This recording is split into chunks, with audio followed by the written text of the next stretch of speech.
Hey everyone, Kyle Friedel here with the Proclinic webinar team. Thanks for joining us for this part 2 of troubleshooting electrical systems.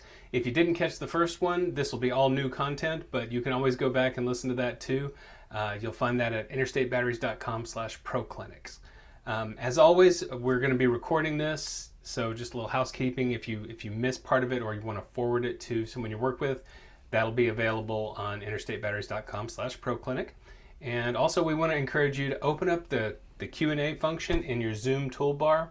Ask questions during the webinar. That's one of the best parts of this is we do about 30-40 minutes of content and then we take questions from you. And if you'd like, we can even have you on the air, and that'll be live Q&A at the end of the webinar. So buckle in. We got Jeff and Gail coming up, two folks who between the two of them have almost a century of battery and mechanical experience. Show you some nice photography of them here. Yeah, there you go. That's Jeff and his hot rod, and then you got Gail fixing up helicopters during Vietnam. So they know their stuff. Anyway, enjoy it. Take it away, Jeff and Gail. All right. So I'm up, and then you. Yes. All right. Okay, Jeff, it's good to be here today. Back Yes, sir. together, buddy. There we go. So let's kind of go over the agenda that we're going to be going through today. Battery fundamentals. Yes. All right. So we're going to look at the principles of voltage drops. We're also going to talk about what causes excessive key-off drains or parasitic draws, however you want to call it. We're also going to talk about the starters and possibly starter system problems. Yes. Causes of this issue, and troubleshoot the starter if it's actually the starter. And of course, then, is the battery the source of the problem?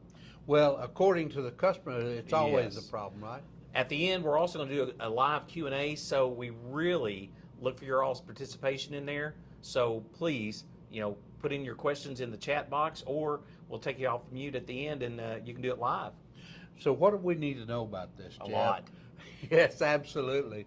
Well, first of all, the customers will probably blame the battery. So they'll come in and say, my battery's bad, it wouldn't start my vehicle. That's all they know is that the end result, they couldn't get their vehicle started. Correct. So it must be the battery. And also that battery light came on. It doesn't say alternator, it doesn't say anything else, it says battery. Yeah. So that's that in a red lot of thing cases, that blinks right out. there on the dash, and so they know that's the battery's bad. Yeah. Well, anyway, the customer's not always right. Obviously, we know this. Otherwise, they'd have their own shop. Yeah, exactly. But you're the expert in this. You are the one they're going to blame if it's not correct. If you replace the battery and it doesn't fix the problem, guess what? They're going to blame you. Let's reduce those customer complaints and ineffective and inefficient warranty work. Let's solve the problem the right problem at the right time today. There we go. And so what we're going to talk about, as we suggested just a minute ago, is the battery fundamentals, voltage drops, and SA recommended voltage drops. 1/10 of a volt for small cables, 2/10 of a volt for battery starter cables under load, and that's the result of what you should lose between point A and point B of that same cable.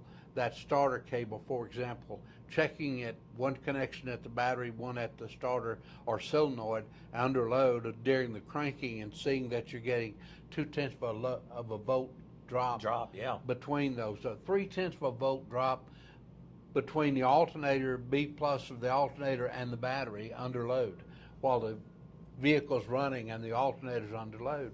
That sort of thing. Very important to understand Definitely. what your voltage drops are and what are the causes of the voltage drop. We know that resistance and wires and cables, connections, etc., long wiring harnesses, the more it Definitely. extends, the more that you're going to have a voltage drop or loss of voltage. Corrosion, frayed wires, loose cables, voltage drops at post, grounds. Grounds are, as you know, gentlemen, ladies and gentlemen, grounds are very, very important. We've recently had some situations here in Texas where we've had extreme floods, and across the United States.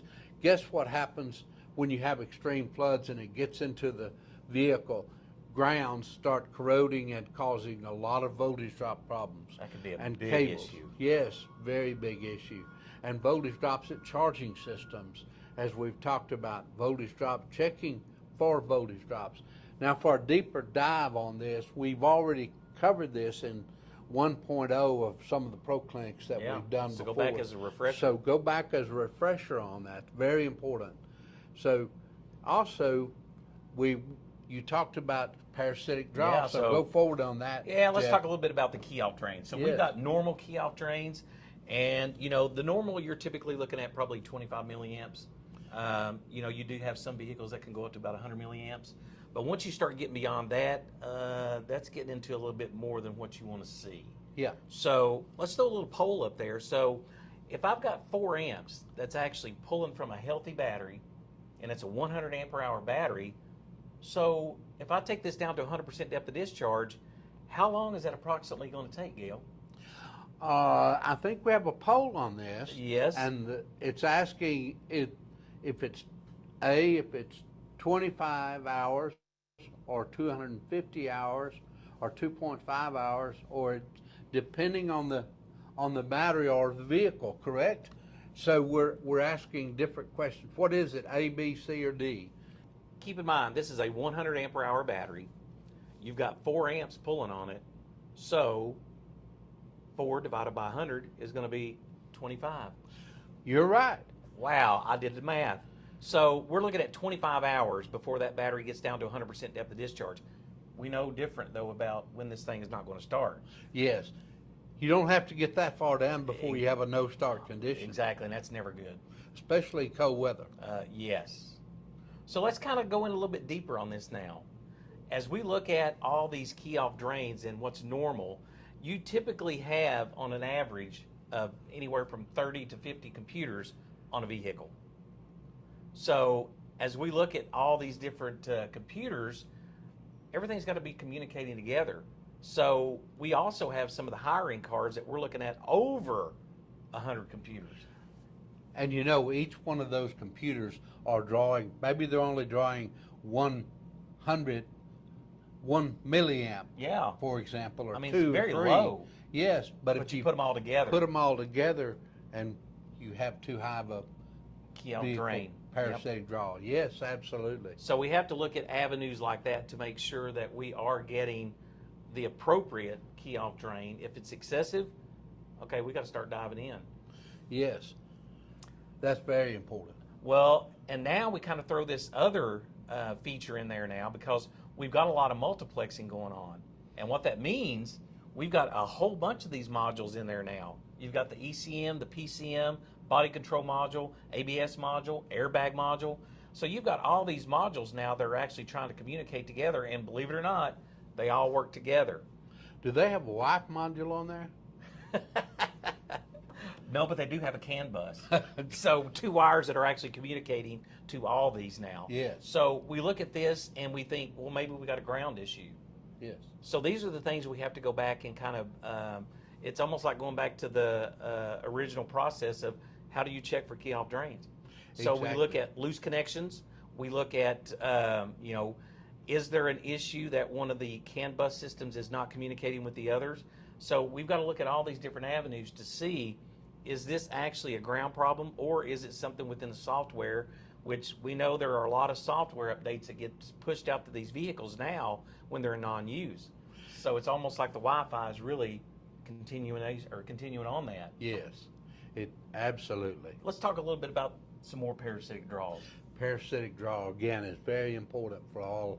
The vehicle that comes in with a discharge battery, is it because the battery is bad, and or is it because of some parasitic draw?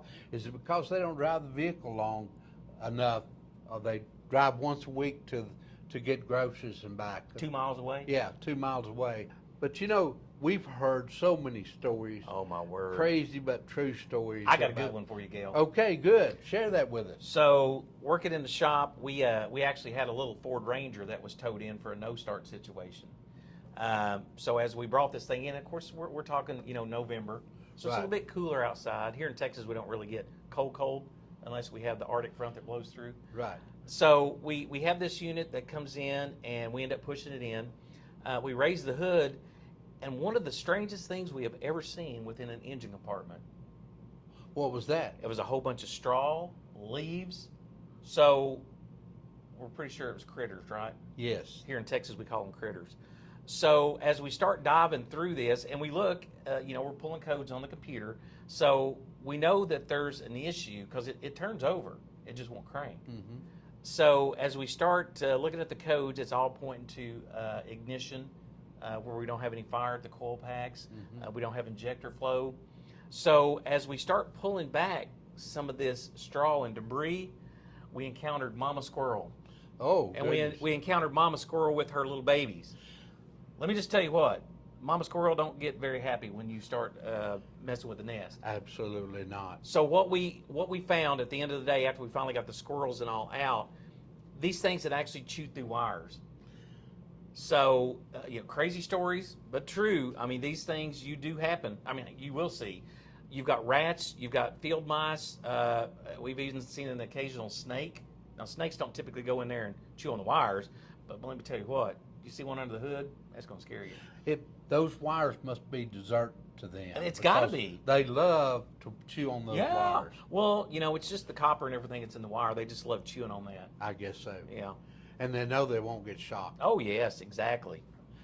Well, listen, talking about parasitic draw, one of the things that's very important is estimating or knowing when you have excessive versus non-excessive. What is normal? What's acceptable? What is abnormal, so to speak, in this situation? So why measure? The amount of drain could cause potential problems, obviously, if it's too high. Right. And so we have another poll for you here in just a moment, but assuming you have started with a charged, healthy battery, and you use battery ampere hour rating of the battery here for this example. So we take the reserve capacity or RC rating of the battery times 0.6. So say that it's 100 minutes reserve capacity. An estimate is to multiply that times 0.6 to get the ampere hour rating.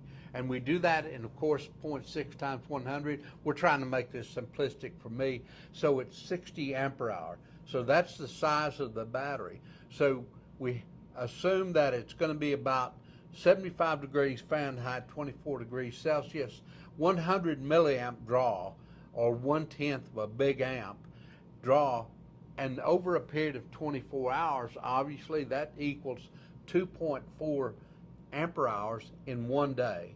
And so in this situation, a 20% drain will cause a difficulty starting. We know that because we've seen that time and time again, where possibly the battery only gets down to 20% depth of discharge and it won't start. It turns over sluggishly and or won't start at all. You get the click, click, click. Yeah, or you get the click, click, click.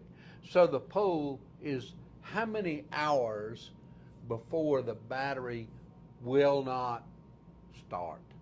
So we have 120 minutes, we have 12 hours, we have 120 hours, or we have 5 days.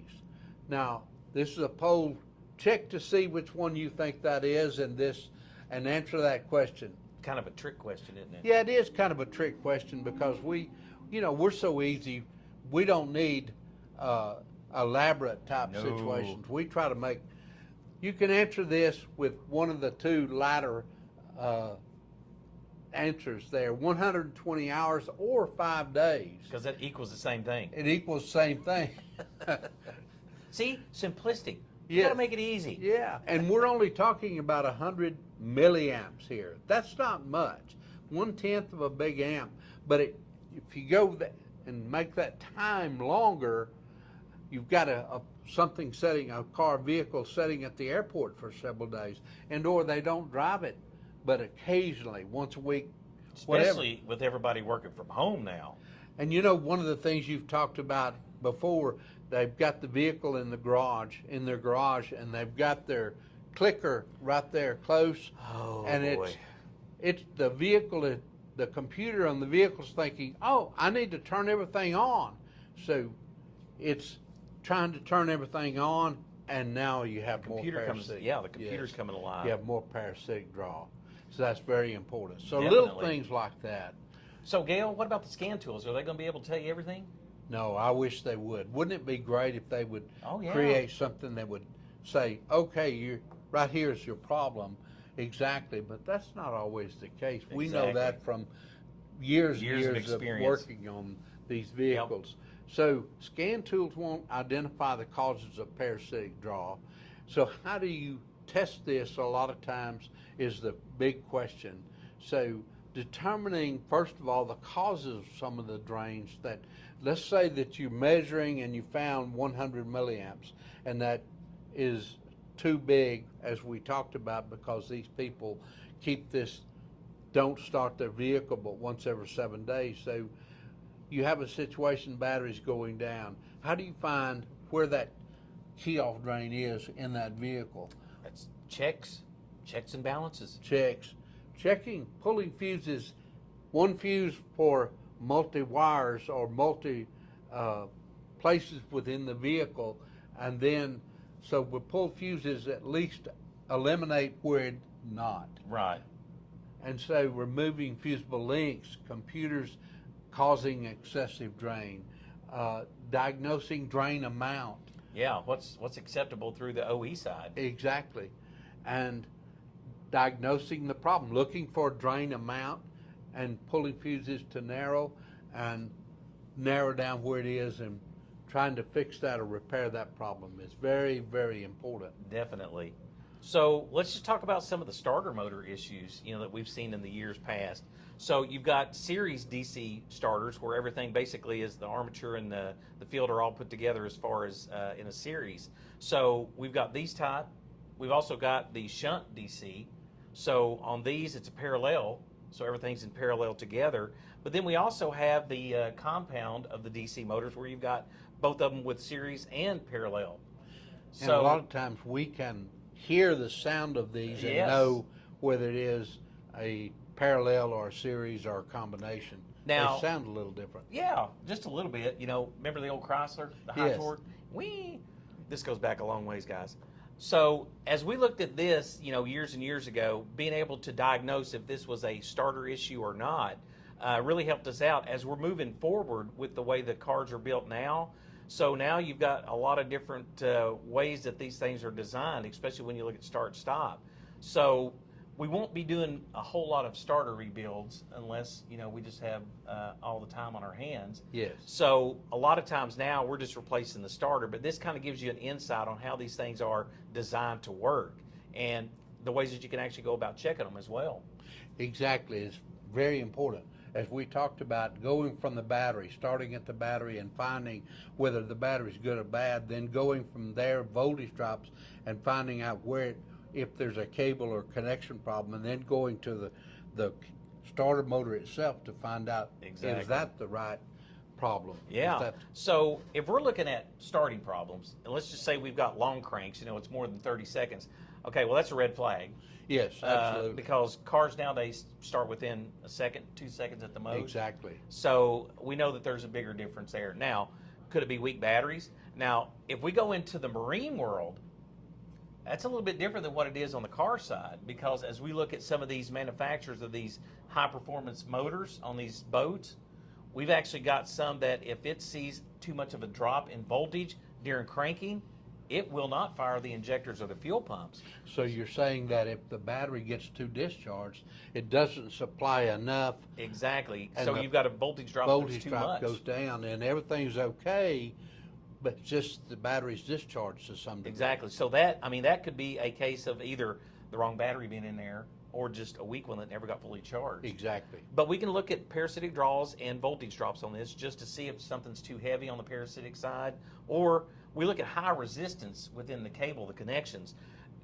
Heat is a huge component in all this. Your connections along with the insulation and all. If there's too much high resistance within these cables, we know heat is really a bad thing for wires. Yes. So resistance is going to create the heat. So we've got to dive a little bit deeper to make sure we're finding that exact problem. Sure. That's very important. And starting system problems, as Jeff just elaborated on, troubleshooting these starter problems, misdiagnosing and replacing with a new battery in a situation where it's just discharged. maybe it's parasitics, maybe they don't Correct. drive it enough, et cetera, et cetera. So make sure the battery's correct and healthy in this situation. Next, you go step by step to diagnosing the starter problem. Misdiagnosing and replacing with a new battery. Fresh batteries can mask that starter Oh, problem. I've seen some folks say, well, let's put a higher CCA battery in it and try to get past this That'll problem. alleviate the problem, Yes, right? absolutely. Yeah, that fixes it. And starting problems will reappear if you misdiagnose. And then you're gonna have a great happy customer, right? Yes, absolutely. They're going to be so happy when they come in that second or third time. Yeah, you might get an earful. So, as we go forward here, we're talking about high CCA batteries they may mask the problem, but it's not going to repair the problem or alleviate the problem. Yeah, so when you look at this, you say, what is the recommended OE CCA rating of my vehicle? Exactly. That's very, very important. I know it sounds fundamental, but at the same time, it's very, very important for that to be correct, and don't go too high or don't go too low on CCA. Yeah, because there is an overkill if you go on the CCA values. I mean, that's, too much. You're basically killing the battery itself because it's designed to output high amperage Yes. at any given time. So if we're not utilizing it, it's kind of like exercising. And if we don't exercise, we unfortunately go to flab. Look at me. Let's get off of that subject real quick. So, one of the things that I've seen happen many times, high heat climates, and they add a higher CCA battery. Believe me, gentlemen, and ladies and gentlemen, I should say, this is going to be a problem long term if you put too high of a CCA battery in a high heat situation, because they will not perform for long life. Yeah, there's kind of a variable in with that too, Gail, where we call this fluid volume within a battery. Excellent. So it's almost like a cooling agent that kind of helps out with the battery itself.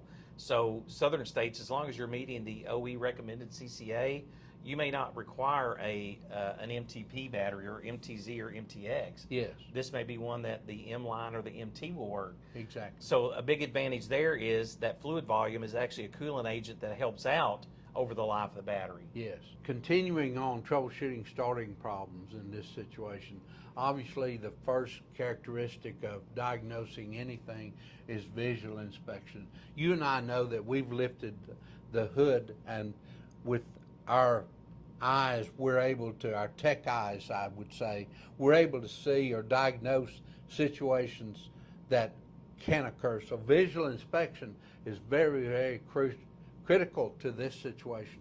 Cables, connections, corrosion that you see. Is that the 3 C's? Yeah, the 3 C's. And so test the battery. If it's weak, why is it weak? Is it parasitic? Is it a bad battery? Diagnose that correctly. We got to get all the information from the customers.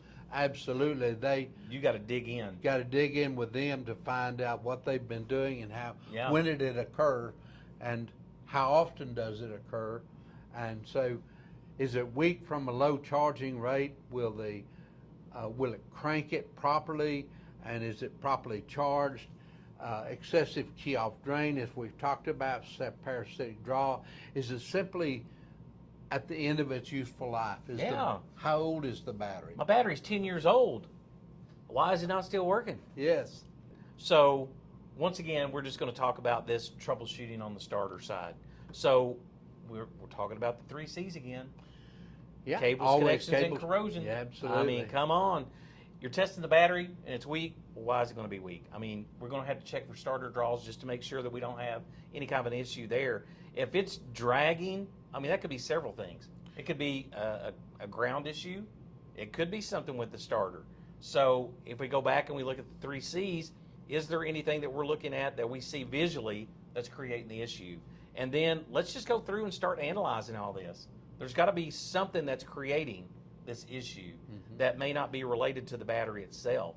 So we cannot forget the basics.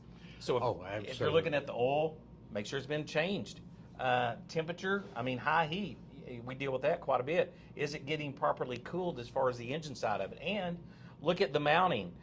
If this thing is missing hold down brackets, that's a big red flag. Yeah, maybe and we've vibration. we've seen plenty of that. We've even seen them come in where they've got a C-clamp holding the cable on. Yes. That's a big red flag. So we want to look at making sure that there's nothing wrong with the engine. I mean, is it missing spark plugs?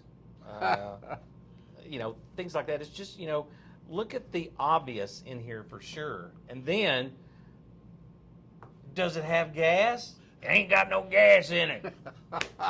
Love that one. I do too. So let's consider what's going on. Did it fail the conductance test, the battery? Okay. If it failed the conductance tester, it could be at the end of life. Also with a conductance tester, just a stipulation here, if the battery is discharged, the battery will show lower conductance. So make sure the battery's healthy and full state of charge at or near to get a good answer on that conductance tester. So if you've eliminated the starter and alternator issues out there, okay, you've taken that out of the equation. Well, now we've got to look at the battery, and is it the right battery for the application? You've got to go back and look at the OE specs. I mean, that's the key.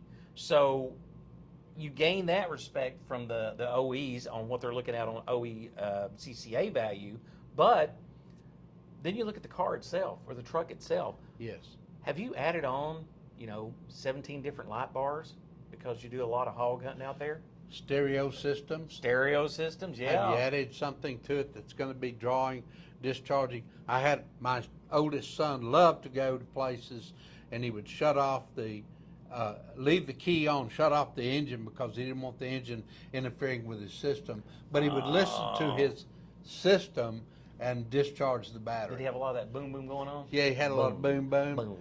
shaking the glasses Boom. half a block away. Yeah, exactly. So we need to know what kind of accessory loads are on these things Exactly. because Very this important. may require a little bit larger battery, whether it's capacity or CCA or whatever.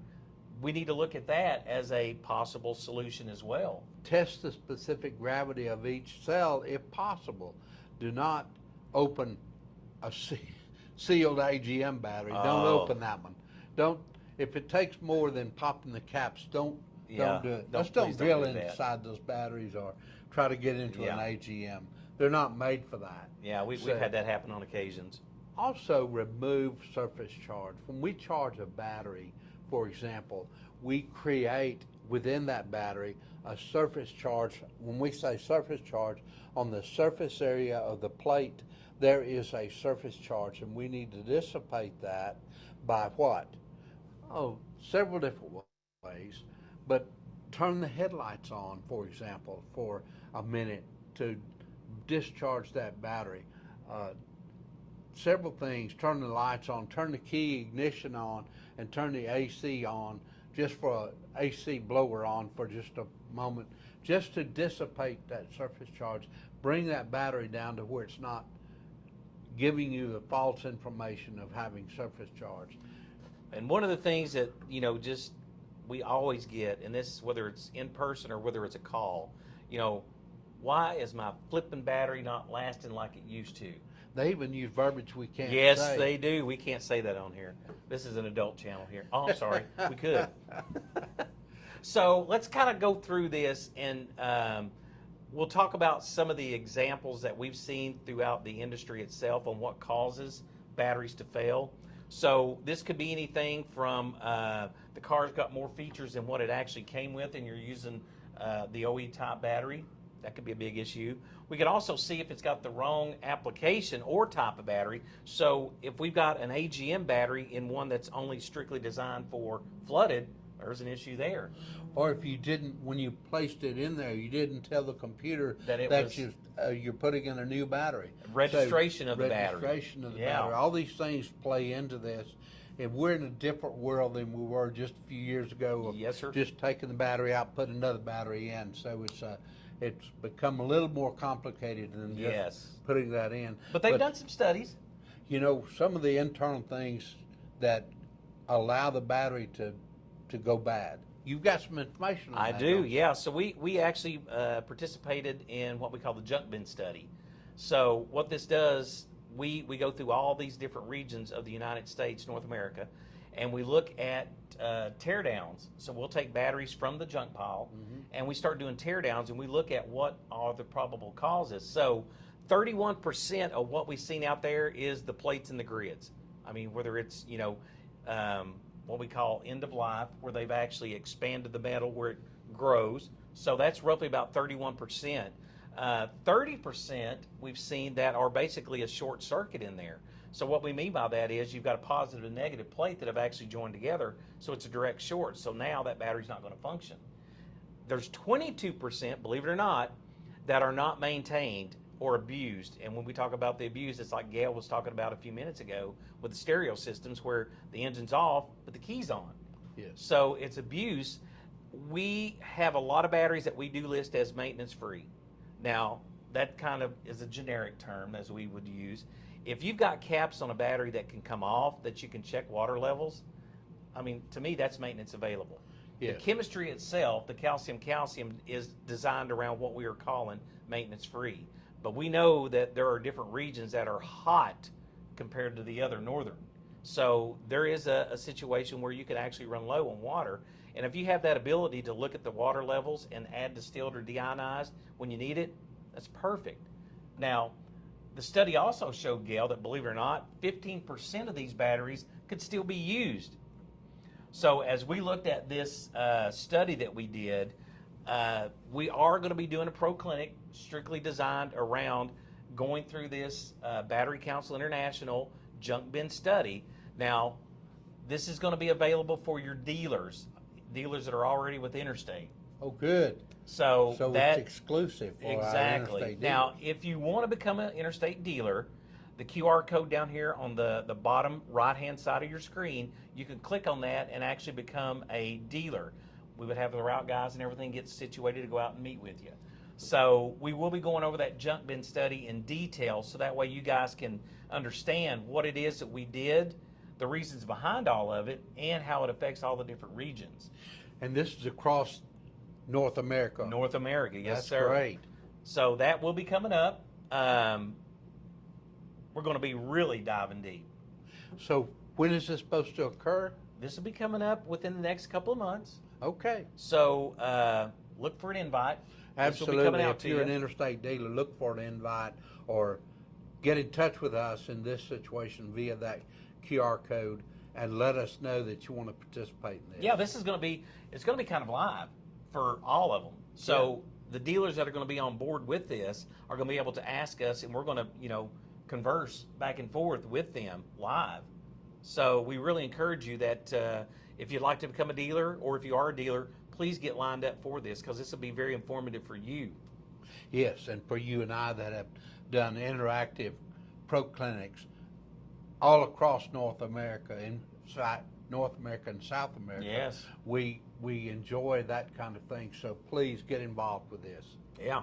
So let's kind of get the summary in on this, Gail. Yeah, let's summarize what's going on. What we went over today was talking about the voltage drops, what's acceptable and what's unacceptable, and why.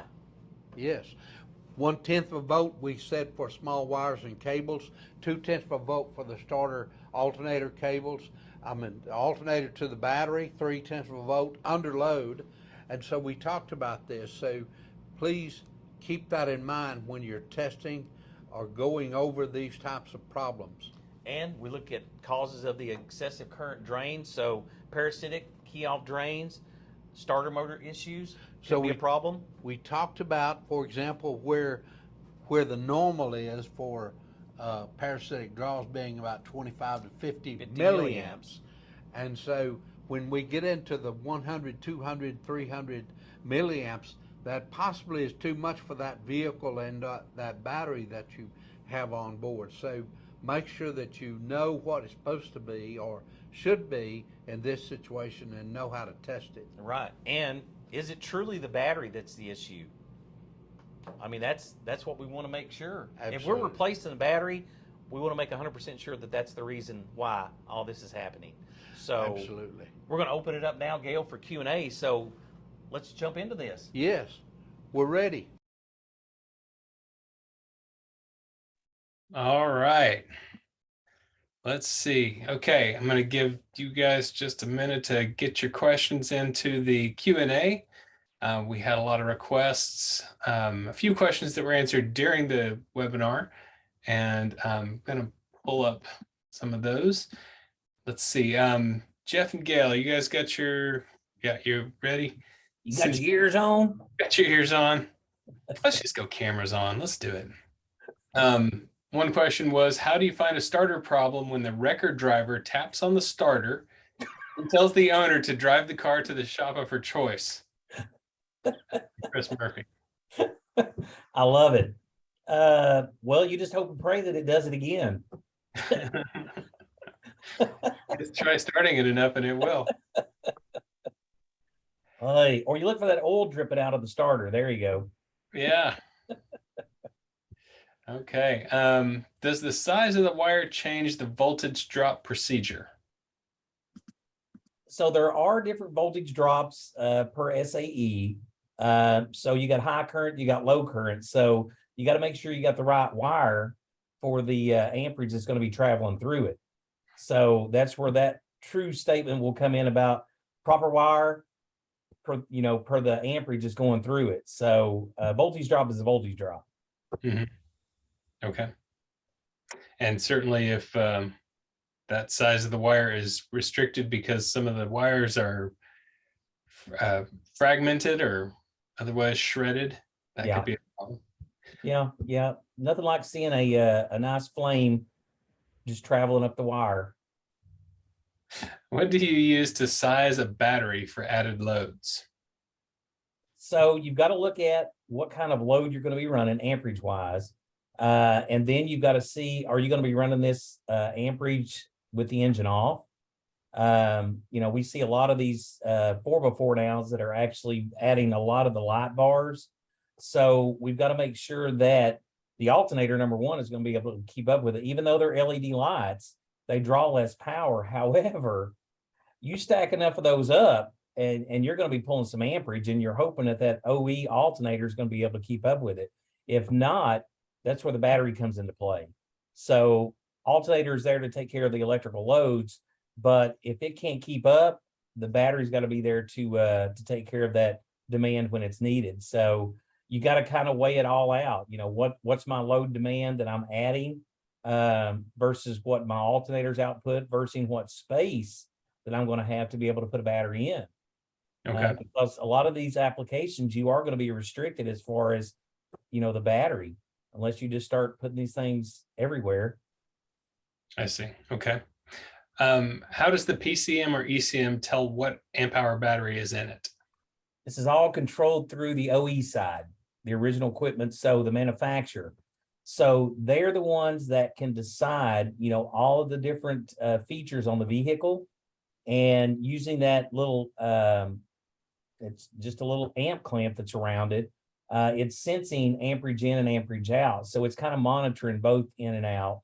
And the electrical loads that are actually on there is all driven through the computer itself. So if you've got, navigation systems, you've got, heated and cooled seats, and you've got rear entertainment centers and all this stuff that's on the vehicle itself, that's going to determine what the OE has actually put in the computer that it needs. If it's an 80 ampere hour, you got to have an 80 ampere hour.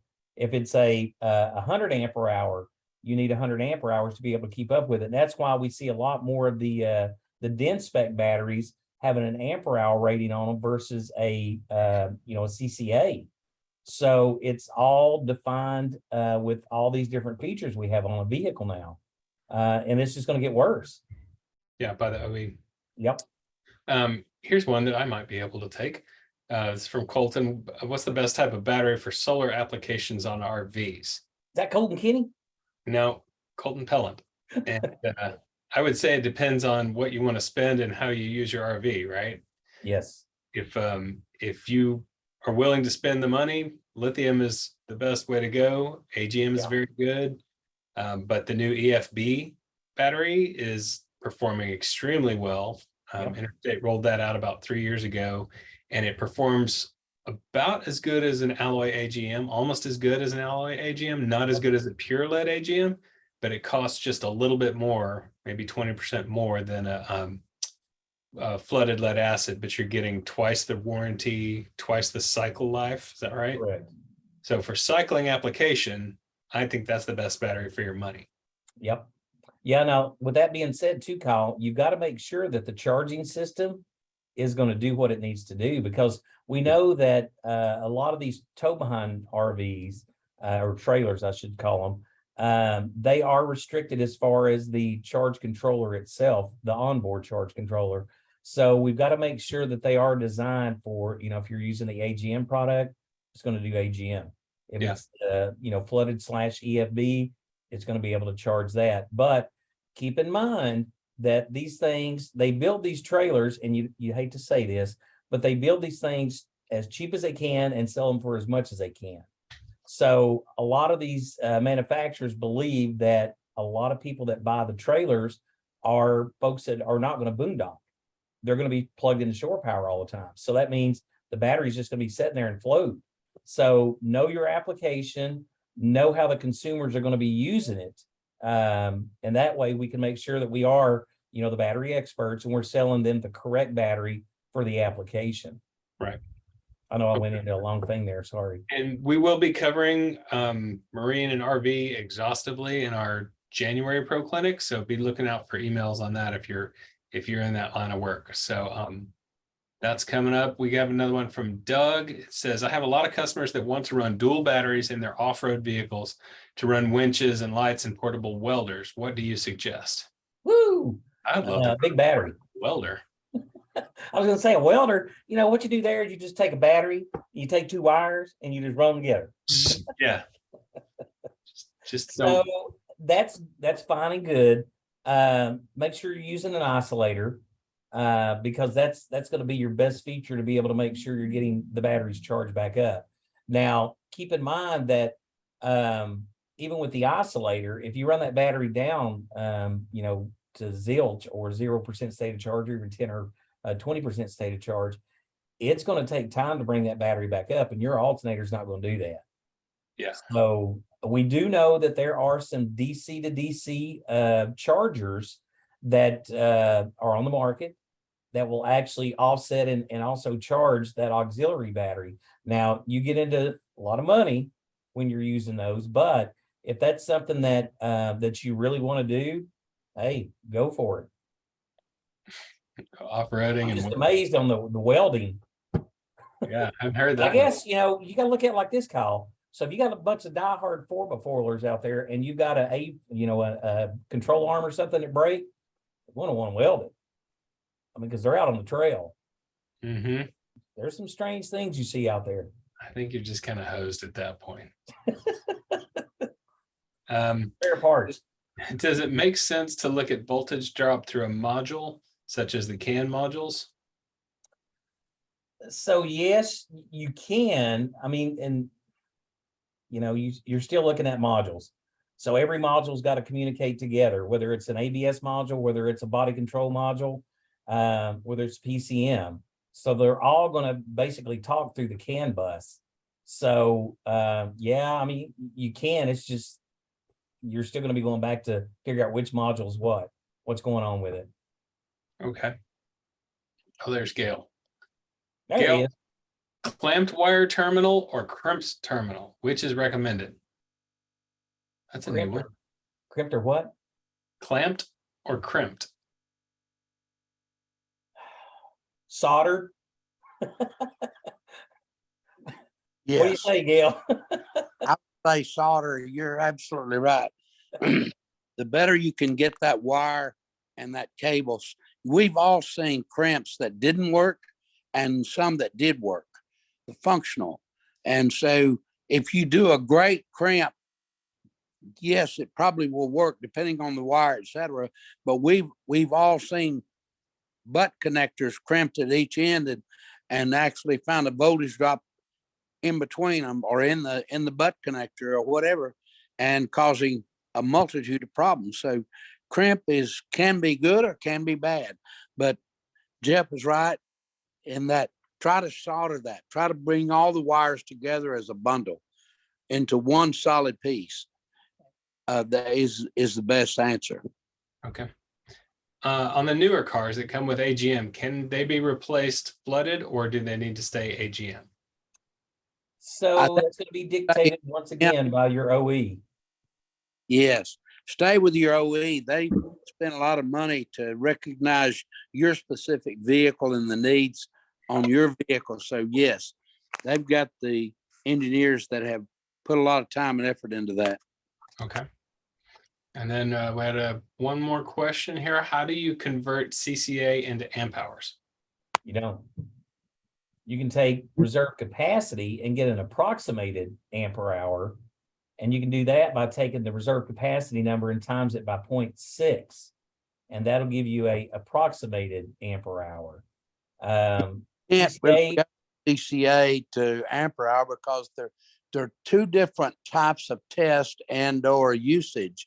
The ampere hour is closely related to reserve capacity, like Jeff said. So you can give an approximate by using reserve capacity to ampere hour, but you cannot take CCA to ampere hour.